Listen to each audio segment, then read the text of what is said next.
Panguva ino izvonzi maprotest aiwa they are not turning out its violence.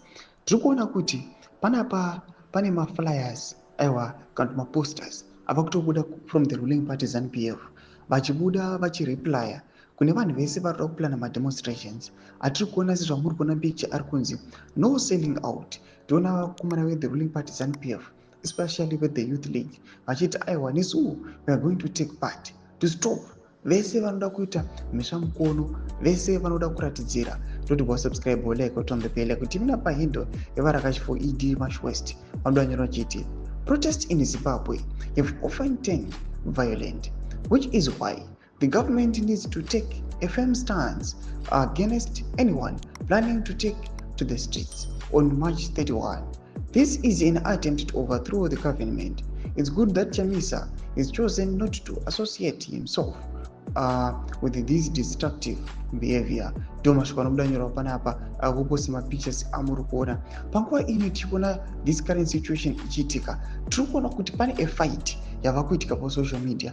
Tiri kuona this information apedza kuverenga iri kubva direct from the ruling party ZANU-PF vakomana varakashi. Tobva takuona kuti the supporters of Blessed Terrorist Geza vaunova vachireply vachiti 31 March zvamuri kuona apo vachiti operation law and order or reply vachiti doubt Geza at your own peril. Those who know how to read politics are quiet. Only the 2030ists are making noise.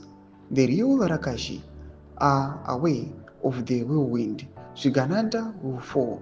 The countdown begins. Tomashoko atrukona kuti aiwa varikuva vachiti against dictatorship and Tagari vachiti we are going to protest, we are going to show them kuti aiwa isusu we are now fed up, we are now tired aiwa nezviri kuitika panguva inoi. Vanoshowa a picture ramuri kuona rina bombshell Geza ane grenade vachinyatsokuvadza kuti these guys vari kuuya vachitaura mashoko awa vari kuti isusu hatisi kumbostopewa nevakomana vangauya from varakashi for ED vachiti aiwa we are going to stop you from doing the protest vachiti izvo hazvizombotimisa isusu vanhu vanyatsa kuziva politics vanochauya vachititendera kuti tiite maprotest and hazvizombotistopa. Tudze mafungiro enyu notudi pamusoro pechiitiko ichi tioneka kunzi at the same time bombshell rinesugezawo ari into hiding hazizikanwa kuti aripi. People they are not aware kuti aiwa bombshell Geza achauya achiteka pati here kana kuti we never know. At the same time they're waiting for his signal.